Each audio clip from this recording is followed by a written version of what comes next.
بسم اللہ الرحمن الرحیم۔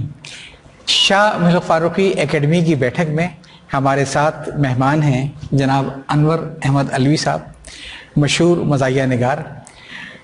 ان کی دو چیزیں ہم پہلے اپنی ذکر کتاب کے چینل پہ ڈال چکے ہیں، اور تیسری ہم نے حال ہی میں جو اسٹارٹ کیا ہے ذکر کتاب کا اردو پوڈ کاسٹ، تو اس پہ بھی ان کا ایک مضمون شامل کیا ہے۔ کافی لوگوں کو اشتیاق تھا ان کے بارے میں مزید جاننے کا، تو میں نے کہا کہ کیوں نہ ان کو ہم اپنی بیٹھک میں انوائٹ کریں اور ان سے ان کے بارے میں معلومات لیں۔ تو میں آپ کو خوش آمدید کہتا ہوں اپنے اس پروگرام کے اندر۔ بہت شکریہ فاروقی صاحب۔ یہ فارمیٹ کچھ ایسا ہے کہ بے تکلف ہے، ہم نے نہ کوئی سوالات کا تبادلہ کیا نہ کچھ ہے، ایبرپٹلی جیسے گپ شپ ہوتی ہے ویسے گپ شپ ہوگی۔ یہ آپ کو لکھنے کا شوق کیسے شروع ہوا؟ یہ میں جو ہے کالج میں تھا اسلام آباد میں 1972 کے لگ بھگ۔ جی مطلب 1970 میں مطلب کالج میں ہم ایڈمٹ ہوئے تھے، جی ایڈمیشن ہوا تھا، تو وہاں پر ایک لڑکا تھا عبدالاحد، جی وہ طنز و مزاح کا بہت مطلب ہے کہ شوقین تھا، اور وہ جو ہے کنہیا لال کپور کا جو ہے وہ دیوانہ تھا۔ جی جی وہ اس کی کتابیں لا کے ہمیں دیتا تھا سارے راستے، وہ جو ہے مضامین سناتا تھا، تو اس سے پھر ہمیں بھی مطلب تھوڑا سا وہ جو ہے تھوڑی سی تحریک ملی، اور پھر کالج سے میں ہائیکنگ کلب میں تھا، تو ہم لوگ راولپنڈی سے پیدل گئے تھے مری۔ اچھا، تو ہائیکنگ کلب کی طرف سے صحیح۔ تو پھر جب واپس آئے تو ٹیچر نے کہا کہ سب لوگ جو ہیں وہ اپنی اپنی رودات لکھیں، تو اس میں سے جو صحیح ہوگی وہ ہم پھر جو ہے رسالے میں شائع کریں گے کالج کے مطلب مجلے میں۔ جی تو پھر میں نے اس میں وہ لکھی سفر ہے شرط کے عنوان سے، جی، تو وہ سب سے زیادہ ان کو پسند آئی اور وہ شائع ہو گئی۔ اچھا، پہلی تحریر 1972 میں کالج کے میگزین اکادمیکا میں شائع ہوئی۔ تو آپ کو مزاح کی طرف راغب کرنے والے عبدالاحد صاحب تھے، اور جنہوں نے کنہیا لال کپور سے کو متعارف کروایا، اور مجھے یاد ہے کہ آپ غالباً آپ کی تحریروں میں کنہیا لال کپور کا بھی اقتباسات نظر آتے ہیں۔ ایک آپ نے شاید کراچی کی بس کے اوپر ایک مضمون لکھا تھا، تو اس کا آپ نے اختتام کیا تھا اسی کے اوپر، یہ کھڑ کھڑ کھڑ کھڑ والی مسجد، تو بڑا دلچسپ مضمون تھا وہ۔ آپ کے بہت سارے مضامین میں نے ایک کردار دیکھا ہے کامی کا۔ جی جی، تو یہ کامی کوئی حقیقی کردار تھا یا یہ عبدالاحد تھے یا کوئی اور تھا؟ نہیں، یہ بس ایک کردار ہے، مطلب مزاحیہ کردار ہے۔ اچھا، جیسے لوگوں کا مرزا جی جی جی جی جی جی، جیسے ہمارے مجید لاہوری صاحب تخلیق کرتے تھے سائڈ ٹائر جی ٹیوب جی وغیرہ وغیرہ، تو یہ آپ کے مطلب کوئی ایک حقیقی کردار نہیں تھا، بلکہ یہ آپ نے خود اپنے ذہن سے تخلیق کیا اس کو؟ یہ ایک مزاحیہ کردار ہے، مطلب مزاحیہ کردار ہے، ہر موقع پر کوئی نہ کوئی جملہ جو ہے کس دیتا ہے۔ اچھا، تو 70 میں آپ کی تعلیم شروع ہوئی اسلام آباد کالج کے اندر یہ، اور تقریباً اس کے بعد پھر آپ نے وہاں پہ لکھنا شروع کیا، تو پھر یہ شوق آگے بڑھتا گیا، اور آپ غالباً آپ کے مضامین جو ہیں اخبار خواتین میں زمانے میں شائع ہوا کرتے تھے یہ، جی، اور اس کا ہی وہ پہلا مجموعہ تھا نا جو شاید آپ نے شائع کیا تھا، جملہ حقوق غیر محفوظ کے نام سے؟ جی، انہی مضامین کا مجموعہ تھا، 1997 میں شائع ہوا تھا۔ جی، کیسا ریسپانس ملا آپ کو اس کتاب کے شائع ہونے کے بعد؟ کتاب کی کتنے عرصے میں بکی، کیا رہا، بکی کہ نہیں بکی؟ وہ کتاب یہ ہے کہ کافی پسند کی گئی تھی اور فروخت بھی ہوئی کافی، لیکن اس وقت یہ ہے کہ تجربہ نہیں تھا، جی، ہم نے خود ہی کتاب چھاپ دی تھی، تو اس لیے تھوڑی سی مشکل پیش آتی ہے اس کو آگے بڑھانے میں، جی جی، تو اس وجہ سے۔ اچھا، یہ سوال میں نے اس لیے کیا کہ آپ سے میرا جو غائبانہ تعارف ہوا وہ اسی کتاب کے حوالے سے ہوا تھا، جو بہت معذرت کہ فٹ پاتھ پہ مجھے نظر آئی تھی، اور میں نے اس پہ سرچ نظر ڈالی، اور 1999 میں آپ نے کسی اپنے دوست کو، میں نام نہیں لوں گا ان کا، آپ کو دکھا دوں گا میں، وہ یہ پیش کی تھی بسط خلوص و احترام، جو پہنچ گئی تھی فٹ پاتھ کے اوپر یہ۔ تو یہ ناقدری دیکھ کے کچھ افسوس نہیں ہوتا ہے؟ اچھا، مزے کی بات یہ ہے کہ وہ جن صاحب نے حرکت کی تھی آپ کی کتاب کے ساتھ، یہ وہ خود بھی آپ کے پسندیدہ مزاحیہ نگاروں میں سے ہیں۔ آپ نے مضامین کا مجموعہ شائع کیا جس میں پہلے 6 لوگوں میں ان کا نام شامل ہے جنہوں نے آپ کی کتاب کو فٹ پاتھ پہ ڈالا۔ کیسا لگا آپ کو؟ اب مجھے کیونکہ نام نہیں پتا، اب وہ ہیں نام میں آپ کو بتا دوں گا یا نہیں ہیں، اب وہ اس وقت ہیں یا نہیں ہیں، کیونکہ ہمارے یہاں یہ کلچر نام سے فرق نہیں پڑتا، یہ ہمارے کلچر کا حصہ ہی ہے، یہ ہمارے مطلب کلچر کا بھی حصہ ہے. اور دوسرا یہ ہے کہ گھر میں آج کل سب سے بیکار چیز جو ہے وہ کتاب کو سمجھا جانے لگا ہے. تو وہ جب رائٹر ادھر ادھر ہو جائے تو سب سے پہلا جو حملہ ہوتا ہے وہ کتابوں پر ہوتا ہے، اور کتابیں جو ہیں وہ گھر سے باہر نکال دی جاتی ہیں. آپ کی اس بات کو آگے بڑھاتے ہوئے میں 2 باتیں کہوں گا کہ میں بھی کراچی کے بہت سارے ادب کے رسیا لوگوں کے طریقے سے زیادہ تر خریداری جو ہے ریگل کے اوپر کرتا رہا تھا، تو ان کو بھی دکانداروں کو میرے ٹیسٹ کا پتا تھا، تو میرے ٹیسٹ کی کتابیں الگ کرتے تھے. تو اس میں سے ایک دکاندار نے مجھ سے کہا کہ جب ہمارے پاس کتابوں کی لاٹ آتی ہے تو ہمیں معلوم ہوتا ہے کہ PIB میں فلاں صاحب کا انتقال ہو گیا ہے. کیوں؟ اس لیے کہ وہ یہیں سے کتابیں ہمارے پاس لے کے گئے تھے اکٹھی کر کے، اور انتقال کے بعد جو سب سے زیادہ جو ضرورت پیش آتی ہے وہ ایک خالی کمرے کی کسی بہو کو کسی اس کو، تو وہ کی آتی ہے. اور دوسرا مجھے ایک عجیب سا تجربہ ہوا کہ ہم نے یہ جو 2 لائبریریاں قائم کی ہیں، شامل فاروقی اکیڈمی کی اور پھر یہ اسلامک کلچر سینٹر لائبریری ہم نے قائم کی ہے. اس میں ظاہر ہے کہ کافی بڑا سرمایہ بھی لگا ہے، اور اس کچھ جو ہم نے کسی سے چندہ نہیں لیا الحمدللہ. ایک بڑا عجیب تجربہ ہوا مجھے، اتنے لوگ یہاں پہ کتابیں پڑھنے نہیں آتے جتنے لوگ ہمیں کتابیں دینے آتے ہیں. ابھی آپ دیکھیے ہماری لائبریری میں کافی لوگ بیٹھے ہیں ماشاءاللہ، لیکن یہ سارے وہ ہیں جو امتحانات تیاری کر رہے ہیں. یہ کتابوں سے ہم دور کیوں جا رہے ہیں؟ اب یہ ہے کہ انٹرنیٹ کی وجہ، لوگ جو ہیں وہ انٹرنیٹ پر مطلب مصروف ہو گئے ہیں زیادہ، اور دوسرا یہ ہے کہ بچوں کی جو روٹین بالکل الٹ ہو گئی ہے. جی. اب رات کو جاگتے ہیں، دن میں سوتے ہیں. جی. تو اب اور دوسرا یہ ہے کہ پرائرٹیز بدل گئی ہیں. جی. اب ان کے لیے یہ کتاب کی یا اس کی کوئی اہمیت نہیں رہی، ورنہ باہر جو ہے وہ آج بھی مطلب ہے کتابیں پڑھی جاتی ہیں، اور انگلش کتابیں اسی طرح یہاں بھی فروخت ہو رہی ہیں. میں ابھی عید پر یہ کہ وہ پوتی کو لے کر گیا تھا کتاب دلوانے کے لیے، تو وہاں پر پیمنٹ کے لیے لائن لگی ہوئی تھی، یعنی اس دکان میں پیمنٹ کرنے والوں کی لائن لگی ہوئی تھی. اتنی کتابیں فروخت ہو رہی تھی، لیکن انگلش کی. صحیح.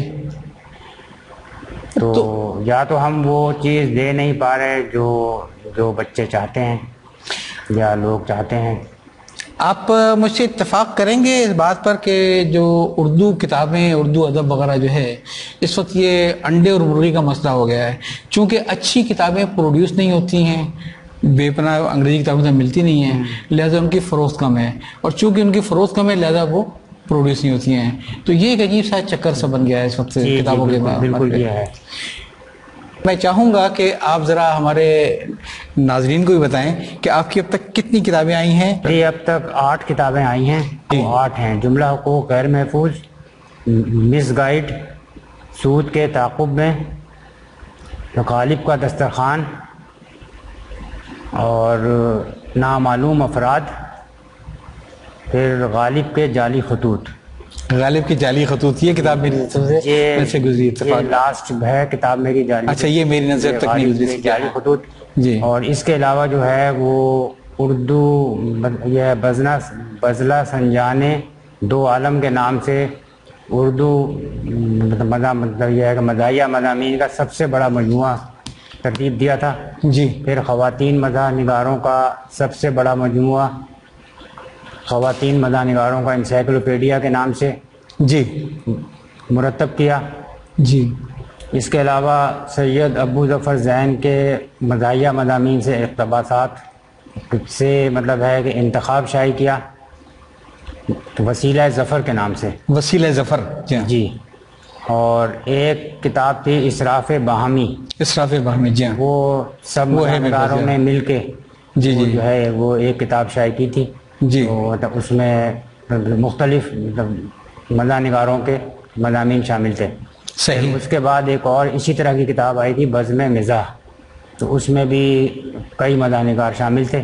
اچھا. ہاں جی، وہ بھی میرے نظر کی تحریریں جی شامل تھیں. تو اب میری کتاب جو ہے وہ آنے والی ہے، وہ خے سے خاکہ ہے. خے سے خاکہ، یہ خاکوں کا مجموعہ ہوگا. خاکوں کا مجموعہ. جی. بات ہو رہی تھی ادیبوں اور مزاح نگاروں کی، تو جو میں بھی ذکر کر رہا تھا آپ سے انڈے اور مرغی کا مسئلہ، ایک بڑا مسئلہ یہ بھی ہے کہ جو اچھے لکھنے والے ہیں ان کو وہ پذیرائی نہیں مل سکتی ہے فوری.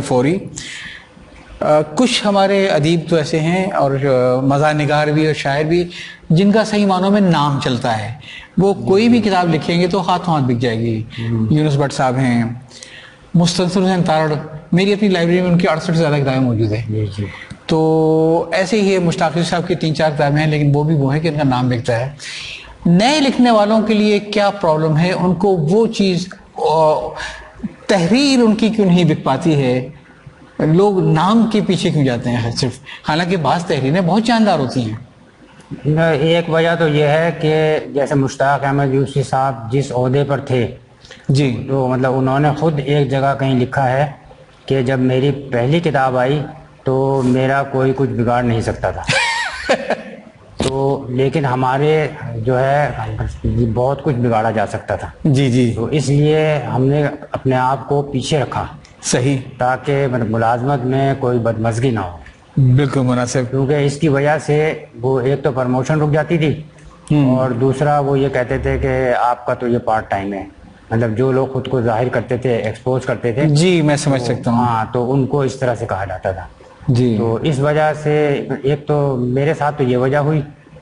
بہرحال وہ جو ہے تحریر میں جان نہیں ہوگی, میں تو یہ بھی سمجھتا ہوں جی, کہ لوگوں کو نہیں پسند آئی یا جو بھی ہے.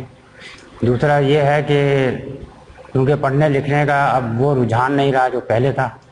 جی, تو اس وجہ سے بھی مطلب کتابوں کی فروغ جو ہے وہ کافی متاثر ہوئی. جبکہ سود کے تعاقب میں میری کتاب 3 مہینے میں مطلب ہے کہ وہ جو ہے ختم ہو گئی تھی. صحیح, اور صرف مطلب 75 کتابیں بچی تھی. جی, تو وہ کتاب جو ہے وہ مطلب ہے کہ بہت اس کی وہ ہوئی پذیرائی. تو وہ ڈاکٹر انور صدیق صاحب کے ایک تبصرے پر وہ کتاب فروخت ہونا شروع ہوئی تھی, اور 3 مہینے میں وہ تقریباً تمام ہو گئی تھی, پوری اس کی کاپیاں ختم ہو گئی تھی. بلکہ میں تو اس میں یہ ایڈ کروں گا کہ جو وہ آپ کی کتاب سود کے تعاقب میں مجھے اتنی پسند تھی کہ میں نے تحائف میں کافی بانٹی. میں آپ کے گھر بھی حاضر ہوتا تھا کتاب خریدنے کے لیے, مانگنے کے لیے نہیں. اور جو اس کا دوسرا ایڈیشن آیا تھا اس کے لانے کے لیے میں نے بھی آپ کو کافی مجبور کیا تھا. اس کتاب کی بڑی قدر ہے. آپ کی اس پہلی بات پہ آپ نے بڑا انٹرسٹنگ کہا کہ نوکری کی وجہ سے شاخ کھل کے نہیں کھیلتے تھے, تو قلمی نام سے وہ بس اس وقت ذہن میں نہیں آیا. جی, تو کچھ لوگوں کا تو میرے علم میں ہے, جیسے میرے والد مرحوم, انہوں نے بھی جب لکھنا شروع کیا تو منسٹری آف لا میں تھے, تو وہ ابن منیر کے قلمی نام سے لکھتے رہے, اور لاہور کے روزنامہ شہاب میں چھپتے تھے, کافی کالم چھپتے تھے. میرے ایک عزیز ہیں جو PIA میں جاب کرتے تھے اور اچھے ادیب ہیں وہ, احمد آصف صدیقی, وہ بھی اپنی نوکری کی مجبوری میں ہمیشہ ابو نصر کے نام سے لکھتے تھے. تیسری بڑی دلچسپ مثال ہے شیر محمد خان صاحب کی, جو ہمیشہ اپنے قلمی نام سے لکھا کرتے تھے. اور اتفاق سے دشمنوں نے کسی نے حاصل نہیں کیا کہ جو جنگ میں ان کا ایک کالم چھپا تھا, وہ جنگ سے ان کے ہاتھ کی لکھی ہوئی تحریر کا مسودہ اوپر تک پہنچا دیا کہ یہ شیر محمد خان صاحب جو یہ صاحب جو قلمی نام سے لکھتے ہیں یہ دراصل شیر محمد خان ہیں, اور وہ تھے ابن انشا. جی, چنانچہ اس چکر میں پھر ان کی نوکری ختم ہوئی, جب یہ بات سب کھل گئی ساری کہ یہ قلمی نام جو تھا ان کا ابن انشا کا شیر محمد خان ہے, کہ جب یہ قلمی نام کا افشا ہوا اور وہ صحیح نوکری انہوں نے چھوڑنی پڑی ان کو, تو اس کے بعد پھر ابن انشا بن گئے. جی بالکل, ابن انشا کا تو بہت بڑا نام ہے, بہت بڑا نام ہے, اس میں کوئی شک نہیں ہے. جس آسانی کے ساتھ وہ طنز کرتے ہیں یا مزاح لکھتے ہیں, بہت مشکل کام ہے. انور صاحب, آج کل آپ کو لگتا نہیں کہ مزاح کے نام پہ پھکڑ پن ہمارے یہاں کچھ زیادہ ہو گیا ہے؟ سچویشنل جوک ہم لوگ کریٹ کرنے کی کوشش کرتے ہیں, وہ جو جملوں کی کاٹ تھی وہ نظر نہیں آتی مزاح نگاروں میں. یہ تو مطلب ہے, لیکن یہ ہے کہ ساتھ ساتھ اچھے بھی ہیں جو کوئی شک نہیں جو لکھ رہے ہیں, اس میں کوئی شک نہیں. خاص طور سے مزاحیہ شاعری میں یہ چیز زیادہ ہے. جی. اور شاعری تو بہت معذرت کے وہ, اور بہت سارے شعراء بڑی معذرت کے ساتھ یہ, اور خاصاً خواتین شعراء دیکھنے میں بہت اچھی لگتی ہیں, سننے بہت اچھی لگتی ہیں, لیکن اگر ان کا کلام پڑھے تو پلے نہیں پڑتا کہ اس میں لکھا کیا ہے. سارے وہ جو ہے پڑھتے ہوئے وہ لطف نہیں آتا جی جو سنتے وقت آتا تھا. ایک نئے لکھنے والے کو آپ کیا مشورہ دیں گے وہ اپنی شناخت کیسے بنائے؟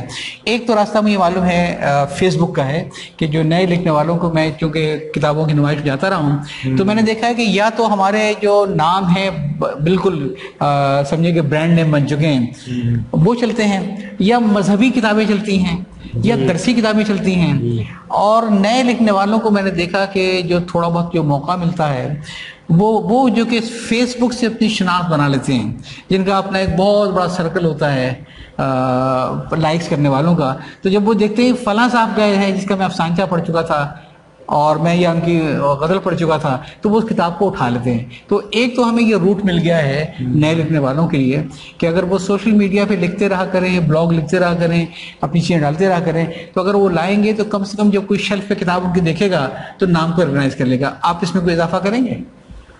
نہیں، یہی مطلب آج کل تو یہ ہے کہ یہی ایک واحد وہ ہے ذریعہ اپنے آپ کو، مطلب یہ ہے کہ اسکرین پہ لانے کا، جی بالکل، فیس بک کا جو ذریعہ ہے، لیکن وہ ہر آدمی استعمال نہیں کر سکتا۔ اب اس کے لیے بھی ظاہر ہے کہ وقت چاہیے بہت زیادہ، جی، اور وہ کم از کم میرے سے تو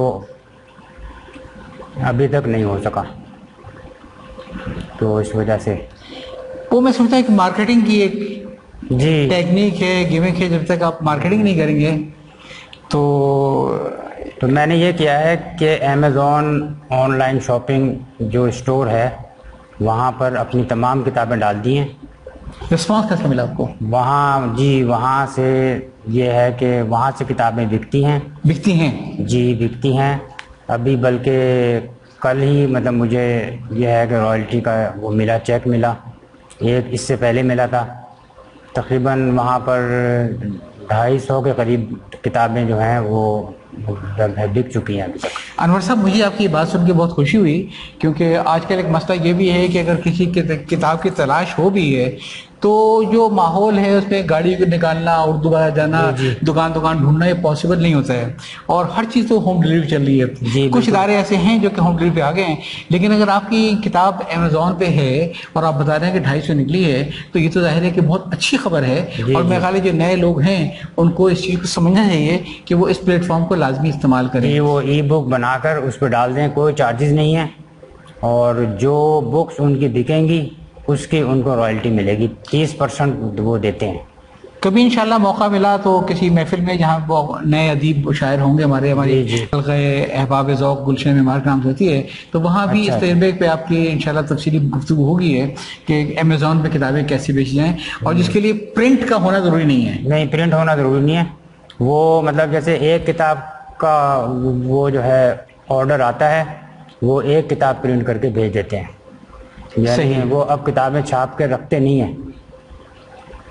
ای بک کا یہ فائدہ ہے۔ جی، اصل میں سب سے بڑا مسئلہ ہی ہے کتابوں کے اسٹوریج کا، نمبر 1، اور نمبر 2 یہ کہ ایک مسئلہ یہ بھی ہے کہ جب ہم کی شیلف پہ کتاب دیکھیں دکان کی، جیسے میرے ساتھ نہیں، اگر اس پہ دیکھتا ہے کہ سن شاد 2001 لکھا ہے اور آج 2022 ہے، تو پہلی تو ایک یوں ہی آدمی کو ہو جاتا ہے کہ یار یہ اب تک کسی نے نہیں خریدا میں کیوں خریدوں، تو یہ وہ چیزیں بک نہیں رہی ہے، تو ایک مسئلہ یہ ہے۔ لیکن آپ کی آج کی گفتگو تو میں حاصل نہیں سمجھا ہوں کہ اس میں امیزون کے اندر کافی گنجائش ہے، بہت زیادہ گنجائش ہے، اور صحیح لوگوں کے ہاتھ میں کتاب جاتی ہے جو اردو ادب کو پڑھنا چاہتے ہیں۔ ٹھیک ہے، تو ایک تو آپ کی اس بات سے مجھے بڑا حوصلہ ملا کہ امیزون ایک بڑا پاورفل میڈیم ہے، جی بالکل، اور جس پہ آپ کا تجربہ یہ ہے کہ آپ کو رائلٹی ملتی رہتی ہے، اور آپ کو چیک گھر پہ آتے ہیں، اور 200-250 کتابیں آپ کی بیچ چکی ہیں، اور یہ یقیناً ان لوگوں کے لیے اس میں کافی سوچ کا پہلو ہوگا جو اپنی کتاب کو شائع کرنا چاہتے ہیں، کیونکہ آج کل کتاب کو شائع کرنا خاصا مہنگا سودا ہے۔ جی بہت زیادہ، اور اس میں کوئی خرچ نہیں ہوتا، اس میں کوئی خرچ نہیں ہوتا، اور کتابوں کے اشاعت میں جو مجھے معلوم ہے کہ ایک بلیم میں پڑے رہتے ہیں آتھر بھی اور پبلشر بھی۔ آتھر یہ سمجھتا ہے کہ پبلشر اس کے سارے پیسے کھا کے بیٹھ گیا ہے، اور پبلشر یہ کہتا ہے کہ اسٹاک میرا سارا بلڈ اپ ہو گیا، میں کیا کروں۔ تو امیزون میں یہ آپ نے کہا کہ سنگل بک آرڈر کے اوپر یہ، لیکن میرا خیال ہے کہ خریدار اگر یہ سمجھتا ہے کہ جس طریقے سے PDF فائلیں فری بڑھا کرتی ہیں، تو اس طریقے سے امیزون کے اوپر تو اس کو قیمت دینی پڑے گی۔ جی، امیزون پہ قیمت دینی پڑے گی، کیونکہ وہاں پر یہ ہے کہ کم از کم کتاب جو ہے $15 کی ہے اور لوگ خریدتے ہیں. جی خریدتے ہیں. امیزون سے ہی سلسلے کو میں تھوڑا سا آگے بڑھاتا ہوں. آج کل باہر بہت مقبول ہے آڈیو بکس, اور جو کافی جو میرے باہر سے عزیز امریکہ وغیرہ میں رہتے ہیں بتاتے ہیں کہ بھائی ایک لانگ ٹرم آپ جرنی کر رہے ہیں, یہ کسی لمبے سفر کے اندر بہت ہی اچھا رہتا ہے کہ آپ آڈیو بک کو سننا شروع کر دیں. بلکہ مجھے بڑی ایک حیرت ہوئی کہ میں ایک دفعہ کوئی ٹریننگ کے پروگرام کے سلسلے میں بلوچستان گیا, تو 2 شہروں کے درمیان جو تھا وہ تقریباً کوئی 150-200 کلومیٹر کا فاصلہ رہا ہوگا. تو میرے ساتھ میرے ایک کولیگ تھے جو کہ ایریا مینیجر تھے ایک بینک کے, تو جیسی ہی گاڑی سٹارٹ ہوئی تو انہوں نے فوری طور پہ اپنی ایک سبجیکٹ سے ریلیٹڈ ایک آڈیو بک لگا لی اور وہ سنتے چلے گئے. تو مجھے معلوم ہوا کہ اس میں کتنی پاور ہے. ہم لوگ شہر میں ٹریفک میں پھنسے ہوتے ہیں, لیکن ہم تو آپ کے خیال میں کیا آڈیو بک کی گنجائش ہے؟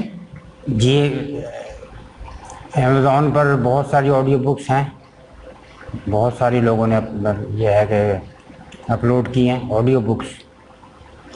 کیا امیزون پہ اگر کوئی آڈیو بک اپلوڈ کی جائے تو اس کے امیزون کو کوئی رائلٹی پے کرنی پڑتی ہے شروع میں؟ نہیں, کچھ نہیں دینا پڑتا. اور دوسرا یہ ہے کہ ان کی قیمت بھی کم ہوتی ہے, اور وہ تقریباً وہ آن لائن ہی وہ جو ہے سیل ہو جاتی ہیں. یہ آپ نے ایک بہت اچھی بات کی, اور جس میں میں سمجھتا ہوں کہ جو مصنفین حضرات ہیں وہ اگر چاہیں تو ایک اچھے طریقے سے اپنی کتاب کو خود اپنے الفاظ میں اس کو اگر آڈیو بک کے طور پہ محفوظ کر لیں, اور اگر نہیں ہے تو کسی وائس اوور کے کسی ایکسپرٹ سے ایک دفعہ کر لیں. وہ 1 ٹائم جو اس کی ریکارڈنگ کا خرچہ ہوگا وہ کہیں کم ہوگا.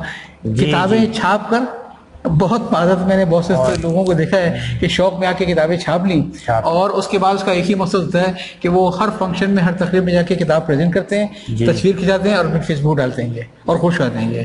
جی وہ یہیں تک رہتا ہے. جی تو یہ ہے کہ آڈیو بکس وغیرہ جو ہیں وہ ان کی قیمت بھی کم ہوتی ہے, اور اردو زبان ابھی کنڈل پر نہیں آئی ہے, تو مطلب ورنہ اور زبانیں کنڈل پر ہیں, تو وہ جو ہیں وہ آن لائن ہی فروخت ہوتی ہیں کتابیں, اور ان کی قیمت جو ہے وہ زیادہ جو ہے وہ $2 یا $3 رکھنی ہوتی ہے. جی اس سے زیادہ نہیں رکھ سکتے.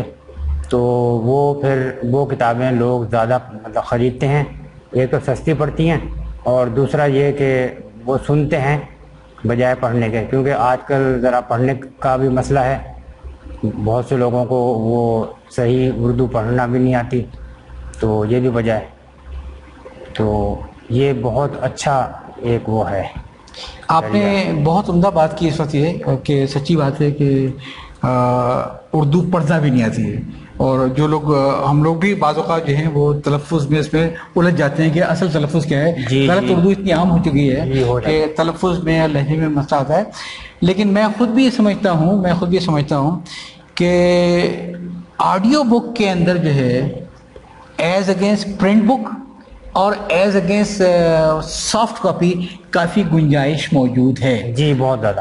اور میرا اپنا جو تجربہ رہا وہ یہ رہا کہ میں نے یہ دیکھا کہ لوگ نارملی شوق میں آ کے PDF فائلوں کو ڈاؤن لوڈ تو کر لیتے ہیں, مگر وہ پڑھ اس لیے نہیں پاتے کہ مسلسل اسکرین کو دیکھنا ان کے لیے پاسبل نہیں ہوتا ہے. اور یہی کیس جو ہے یوٹیوب چینل بھی ہے. میں نے بہت سارے پروگرام میں بڑی محنت کی, 20 منٹ 25 منٹ آدھے گھنٹے کے پروگرام بنائے, جیسے والا پروگرام دیا گیا انشاءاللہ. تو اس میں کچھ لوگ جو تحقیقی اس سے پورا سننا چاہتے ہیں, شوق میں وہ سن لیتے ہیں. اکثریت 6-7 منٹ سے اوپر نہیں سنتی ہے. وجہ پھر وہ یہ کہ آپ کو اسکرین کے سامنے بیٹھنا پڑتا ہے, اتنا ایپیٹائٹ نہیں ہے.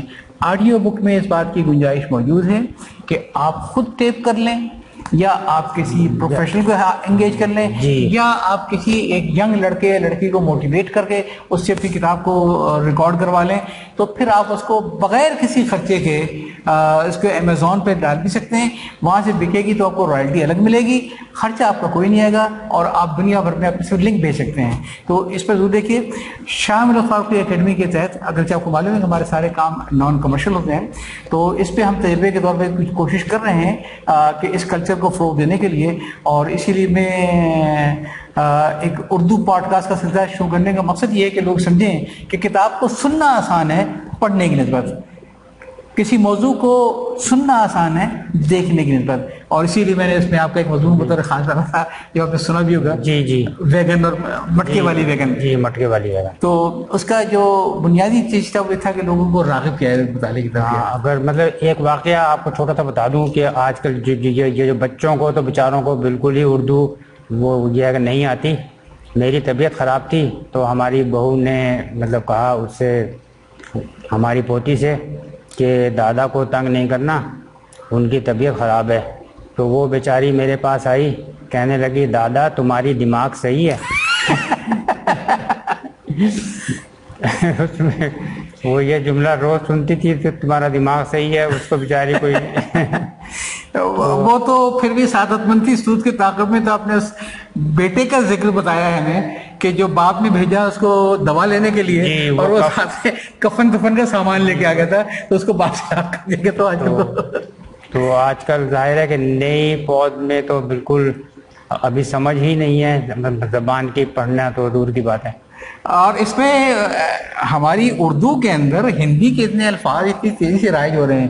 ہمارے علاقے میں عید کی نماز ہو رہی تھی اور اتفاق سے کچھ تکبیر یا زیادہ کہہ دی کم کہہ دی کوئی ہو گیا تو جیسی نماز پھیری وہاں ایک ہنگامہ مچ گیا کہ بھئی یہ کیا ہو گیا.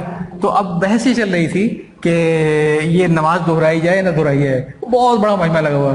تو اس میں سے منتظمہ کے صاحب اٹھے اور سامنے گئے اور لوگوں کو سمجھایا کہ آپ لوگ میرا وشواس کیجئے آپ سب کی نماز ادا ہو رہی ہے. تو وہ جو بڑے میاں نے جب یقین دلایا کہ میرا وشواس کیجئے تو سب نے ان کا وشواس کر لیا تھا. ہاں سلسلہ آگے بڑھاتے ہیں.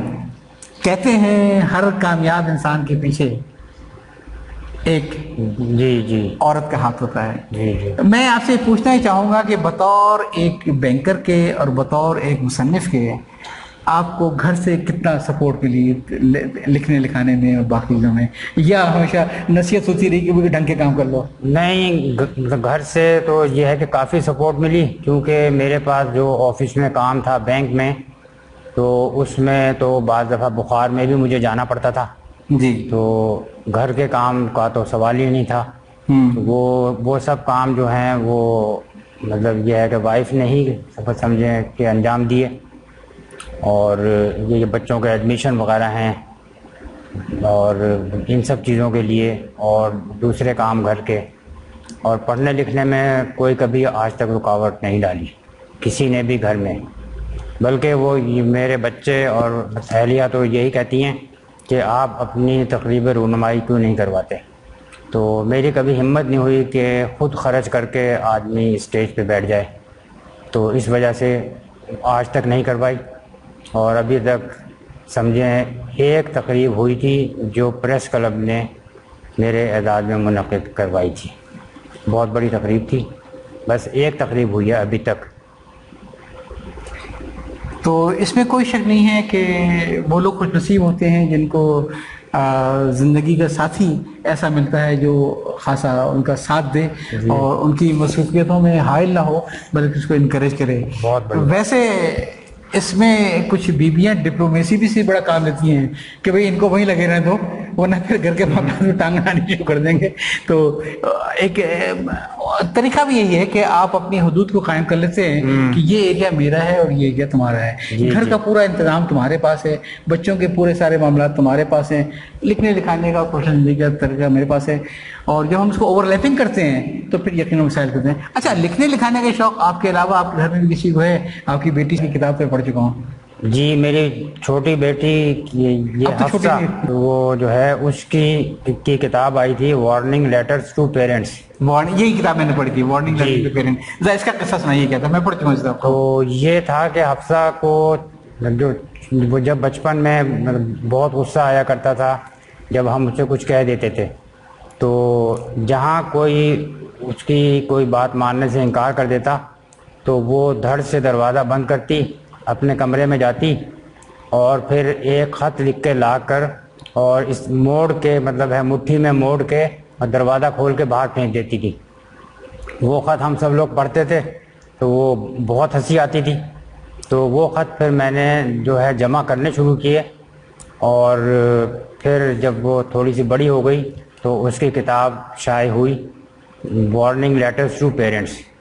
یہ امیزون پر بھی ہے اور خاصی دلچسپ ویسے کتاب بھی- ہے جی اور ایک چھوٹی بچی کے ذہن کو سوچ کو ظاہر کرتی ہے. اور دوسری بڑی جو چیز نظر آتی ہے وہ یہ کہ جو گھر کا ماحول ہوگا، جی اور ہم لوگ یہ سمجھتے ہیں کہ گھروں کے اندر اگر ڈانٹ ٹپٹ کا ماحول ہو، گالم گلوچ کا ماحول ہو تو پھر بچہ وہی سیکھے گا. اور گھر میں اگر لکھنے پڑھنے کا ماحول ہوگا تو بٹیا اگر غصے میں بھی آئے گی تو وارننگ لیٹر پیرنٹ لکھ بھیجے گی، وہ اس لہجے میں بات نہیں کرے گی، اس لہجے میں جاہل جی، بات ہوتی ہے. بالکل. تو بچے جو ہے نا وہ ہمیشہ دیکھ کر سیکھتے ہیں، یہ ایک بڑی بات ہے. باقی یہ ہے کہ بڑی بیٹی ہے سارا، جی اس کی بھی مطلب ہے پوئمس کی کتاب بالکل تیار ہے، لیکن وہ بس شائع کروانے میں کچھ ہچکچاتی ہے. اس سے کہنا ڈال دے امیزون کے اوپر. تو اس پر یہ ہے کہ پریفیس بھی لکھوایا تھا ایک بڑے رائٹر سے، جی تو اس کے بعد پھر وہ کتاب پتہ نہیں کہاں اس نے رکھ دی ہے، تو وہ شائع نہیں ہوئی. اور بیٹے نے بھی شروع میں 2-4 انگلش نظمیں لکھی ہیں. شاید عمیر نام ہے جی، بیٹے کا، جی، عمیر. کسی مضمون میں آپ نے ذکر کیا ہے اس کا. جی ہاں، جی، پھر اس کے بعد نہیں لکھی. اس کے بعد نہیں لکھی ہے. ہاں، اس کے بعد پھر اپنے یہ پڑھائی میں اور پھر ملازمت اور پھر ظاہر ہے کہ بعد کے مسائل میں پھر آدمی. اچھا نا، ایک بار اگر بیٹھک میں بیٹھ جائیں تو سچی باتیں اٹھنے کا دل تو کرتا نہیں، لیکن یہ نہ کوئی پہلی ملاقات ہے اور نہ آخری ملاقات ہے. اور جو آپ سے جو چیزیں سیکھنے کو ملی ہوئی ہے خصوصاً امیزون کے بارے میں اور آڈیو بک کے بارے میں، تو میں یہ چاہوں گا کہ انشاءاللہ ایک آدھ تو آپ کے ساتھ سیشن کریں گے پورا امیزون کے زیرے کے اوپر یہ. لیکن آج ذرا یہ مجھے بتائیے کوئی زندگی میں کوئی بہت دلچسپ واقعہ آپ کے ساتھ پیش آیا ہو کبھی؟ جی، ہم لوگ اصل میں سفر کے دوران سفر میں آڈٹ کے دوران سفر میں زیادہ تر رہتے تھے. تو ایک مرتبہ ویگن میں سفر کر رہے تھے تو ایک عورت دوسری عورت سے کہنے لگی کہ میں آج کل بہت پریشان ہوں، میرے میاں کی طبیعت مسلسل خراب چل رہی ہے.